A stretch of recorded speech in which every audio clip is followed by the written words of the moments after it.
Is it really true that political self-interest is nobler somehow than economic self-interest? Most residual, hard cases of poverty today are the result, again, of a failure of government.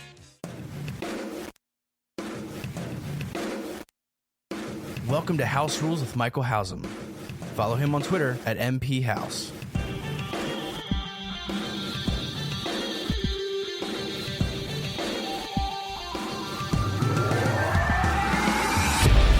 Hi, this is Larry O'Connor, and I am not associated with, nor do I endorse in any way, House Rules with Michael Hausem. But he's a great friend, really.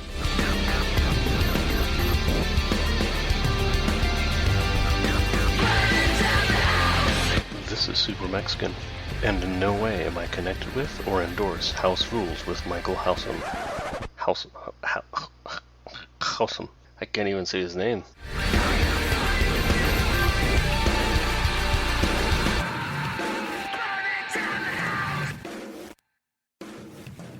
All right, folks, welcome back to the show. Thank you so much for listening. We are launching into the second half of the week's beginning House Rules. And on the line with me, I believe he's a little bit north of me, up in Central California. Craig DeLuz is on the line. And this is one of these guys that is such a fun guest to have on because his CV covers so many bases.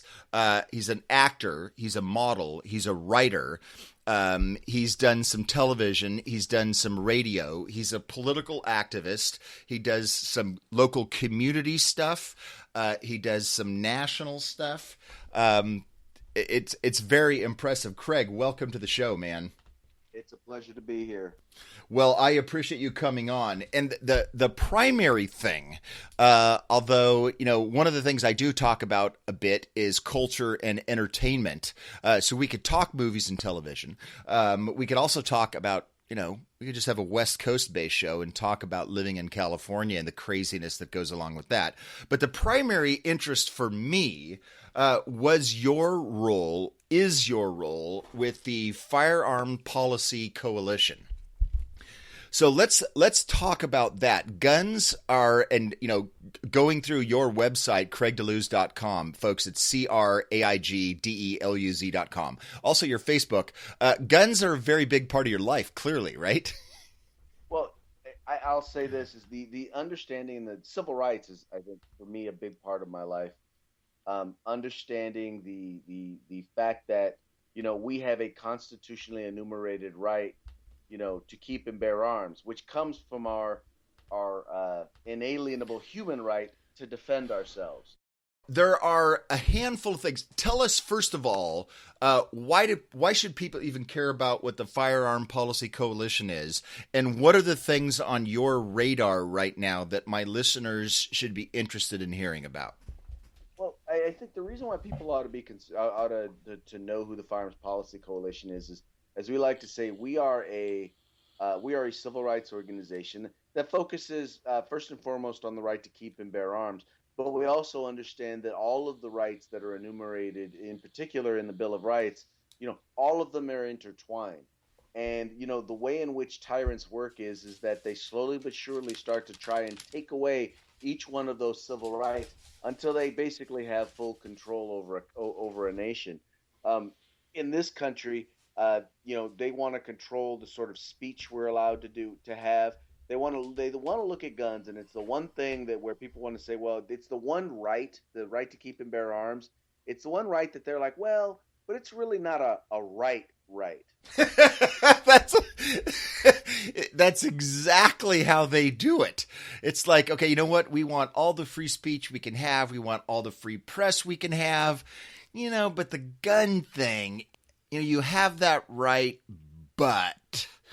Well, but now here's the interesting part. So when it comes to guns, they're able to now say, well, we can't get away from this thou shalt not infringe thing, but tell you what, we're going to make it so you can't speak about guns. So if your son or daughter decided to wear an NRA t-shirt to school, it's okay to send them home or make them turn it inside out or suspend them from school for wearing that t-shirt.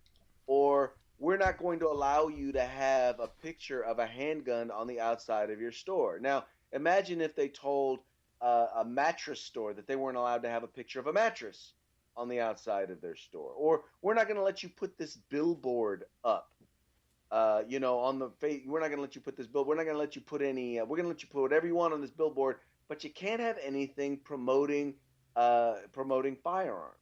Well, exactly. It's like, the thought that immediately comes to my mind is you get a nice little thank you note from the landlord. Say, hey, we are so glad that you've decided to open a Subway in our strip mall, but we can't have any pictures of sandwiches up.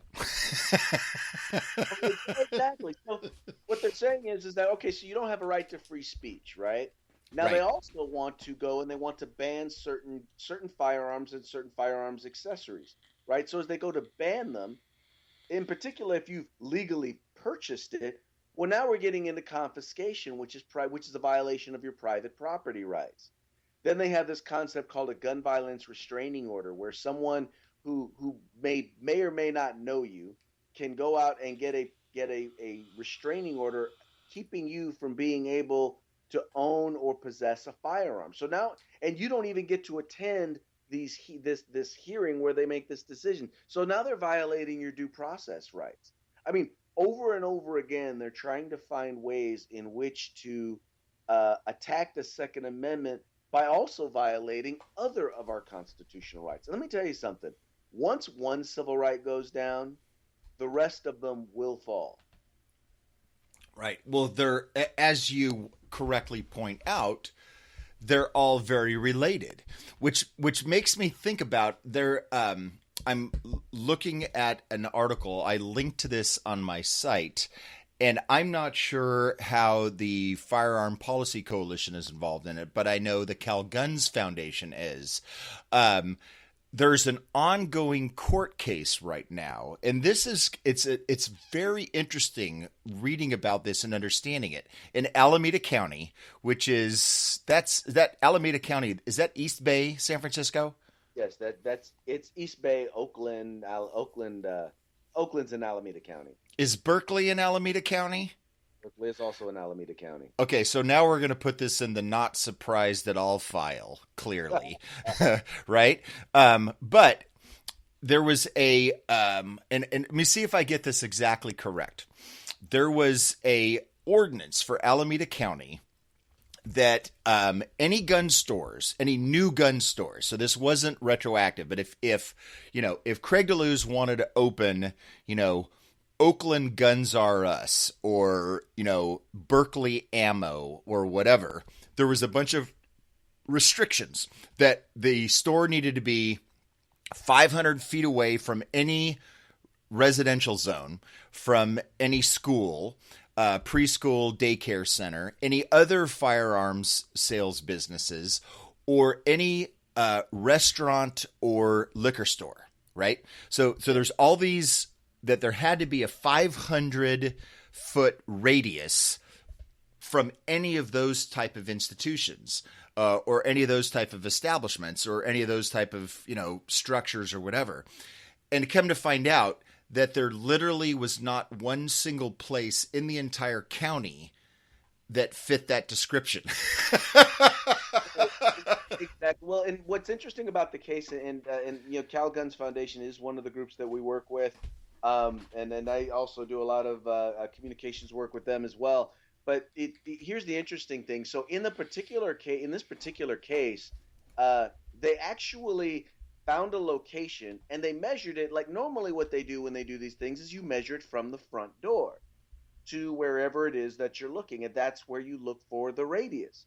Well, so they got their permit and their license and everything, but then they came back and then they measured it, but they measured it from the closest point of the building to the particular where the prohibiting establishment, I believe it was a school, was located. So they actually changed their own rules in the middle of the process in order to make sure that they could not license this particular gun store. So it obviously, that whole thing revealed what they're really trying to do is keep any new gun stores from being opened. It's that simple, right? You just hit the nail on the head. See, what they're realizing is, okay, well, maybe you have a right to own a gun, but you don't have a right to buy a gun, and you don't have a right to sell a gun. You don't have a right to purchase ammunition or to have ammunition. You don't have a right to transport your gun from one place. I mean, they are literally doing everything they can around it so as to say, yeah, you can have a gun, but it can only be this kind of gun, and it has to stay in your house, and you'll never be able to load it because you'll never be able to get ammunition for it. And oh, by the way, let's tack on some insurance on top of it. In other words, they're trying to make it so difficult for you to be able to exercise your constitutional right. They're trying to make it almost impossible. So, but they can still say, well, absolutely, Craig, you can own a gun. We're not infringing upon that particular specific right at all. But anything, but you know what? You have a right. You have a right to freedom of religion, but you can only go to the Orthodox Jewish church, Jewish synagogue, on the third Thursday of the month during a blue moon.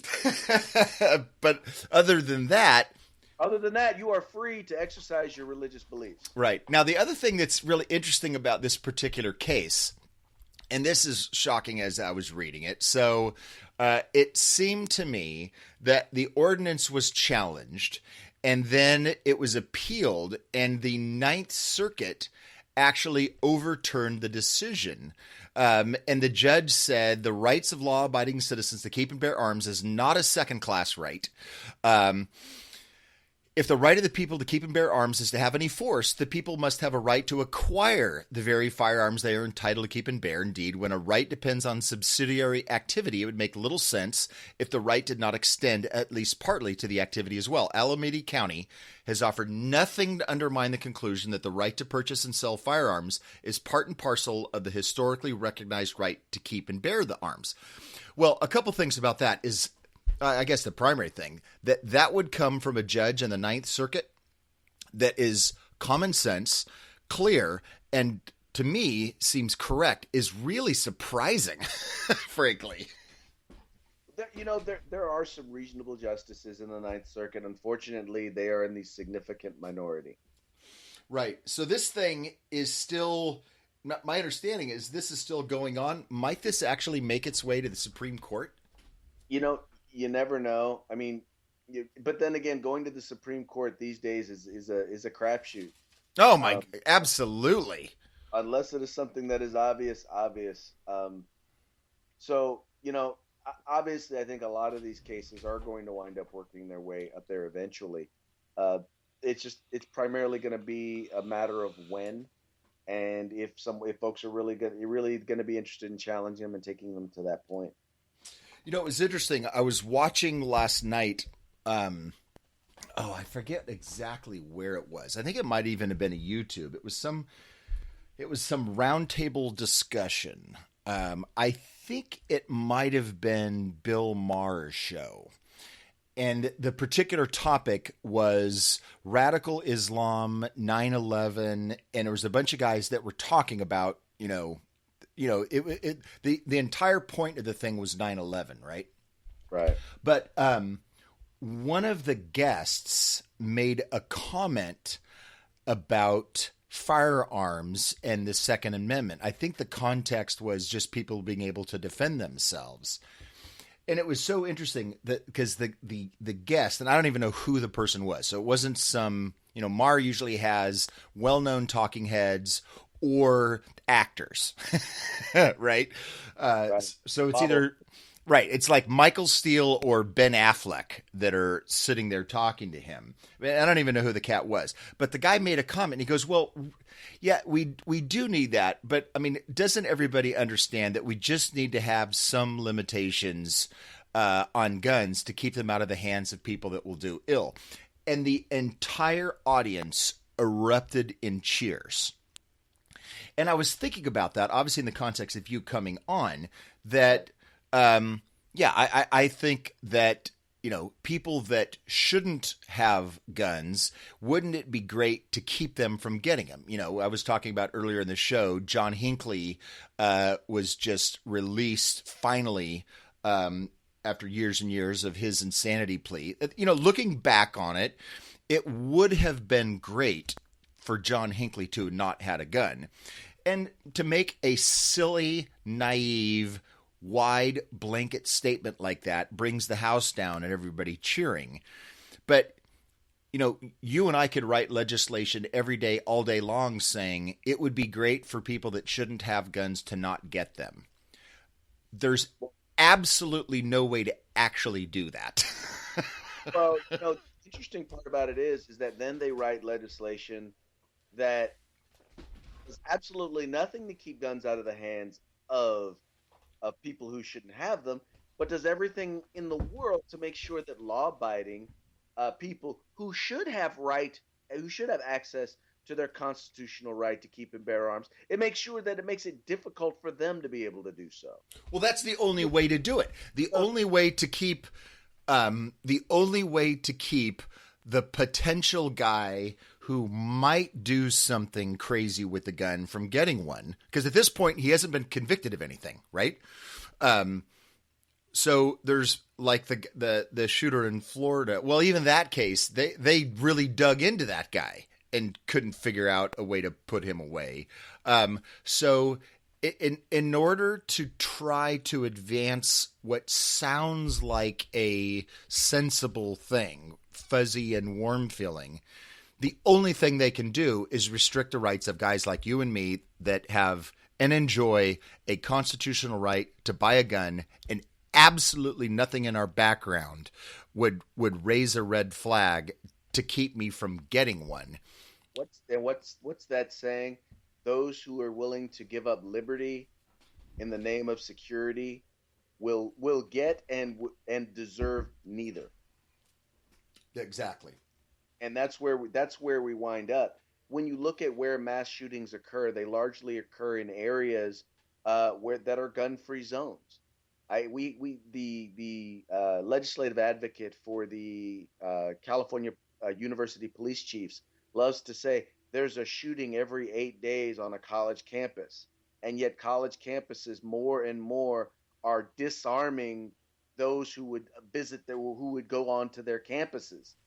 Wait a minute. If there's a place, we already know you're disarming people, you're disarming the good guys. So, but we also know that the bad guys are showing up on the campus because they realize it's a target-rich environment.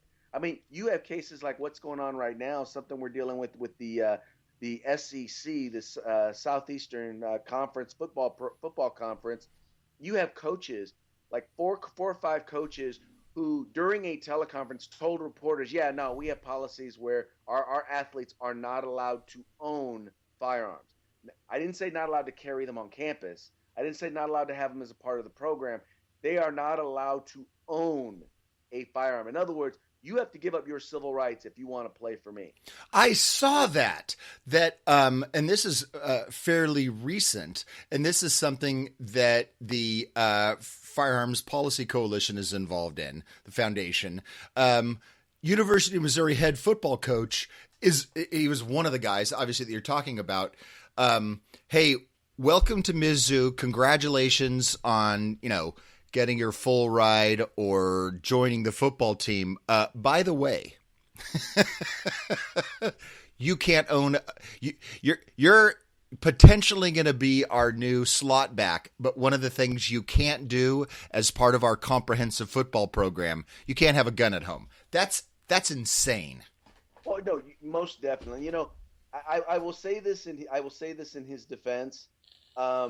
Basically, I honestly don't believe he fully knew what the policy was, because if you listen to his exact quote, and you can find that at our website, firearmspolicy.org/SEC, you can hear all of the quotes.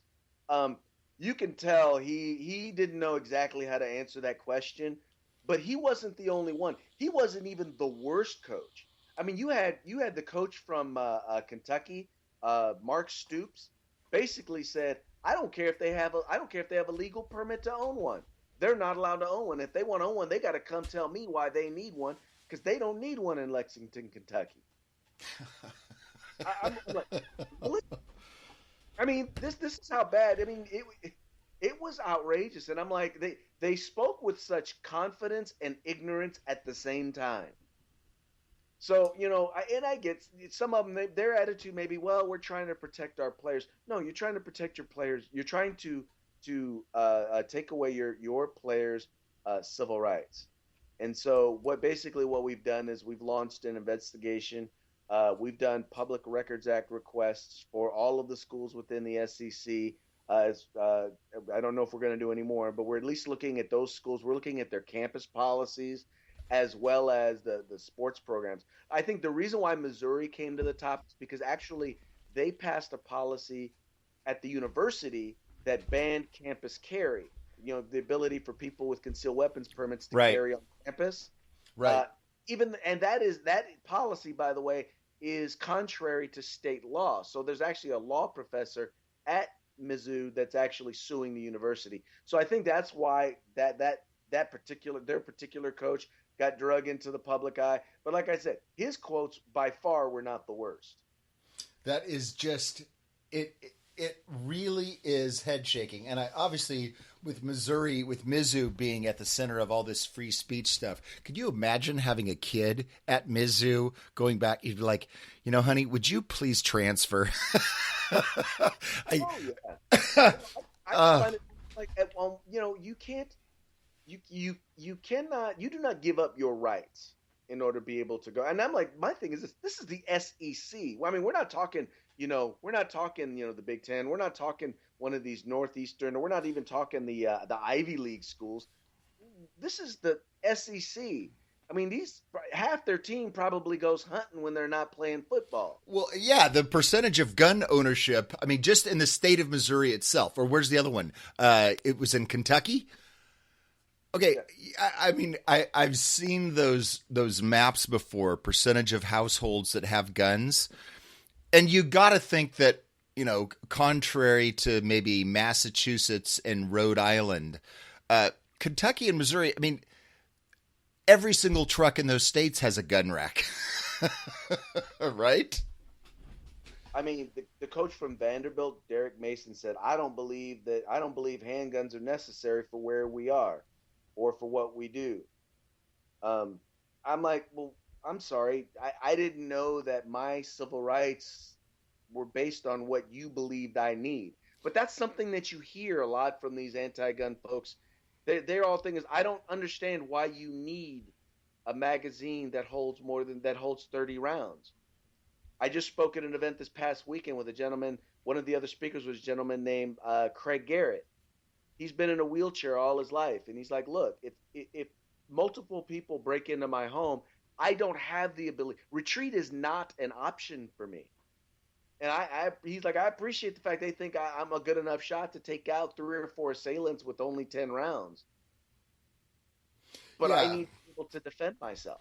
Yeah, that need-based argument. Well, why do you need that? That's not the issue is we have these fundamental rights by the nature of our existence, not right. Something that is meted out or adjusted based upon majority vote or some third party's evaluation of need or, well, hold on a second.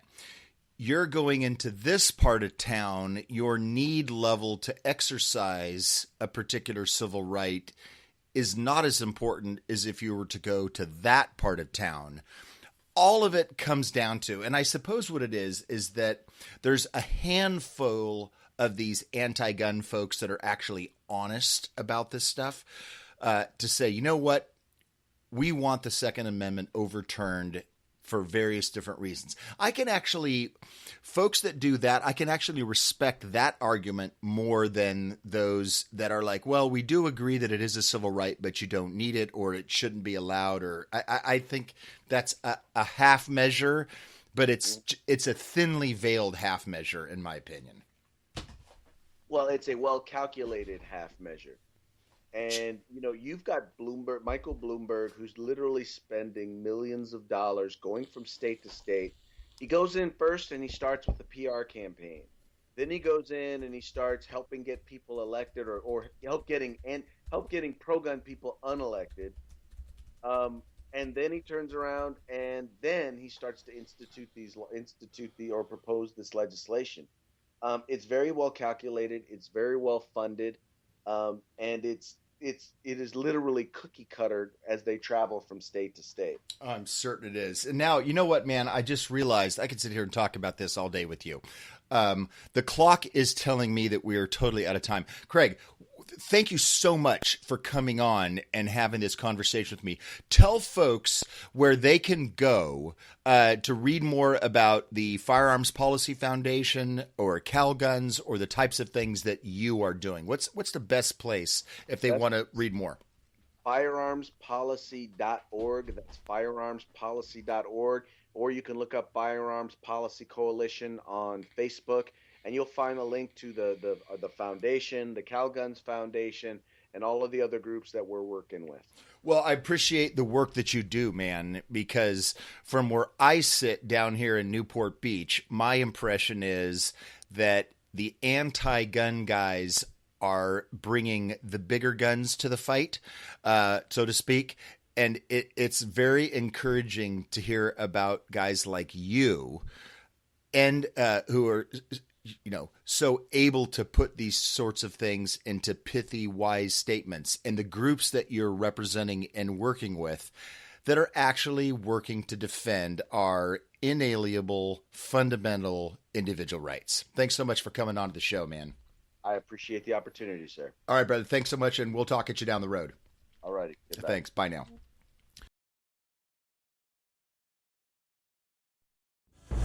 If you like these updates, please share them with your friends and subscribe to our YouTube channel.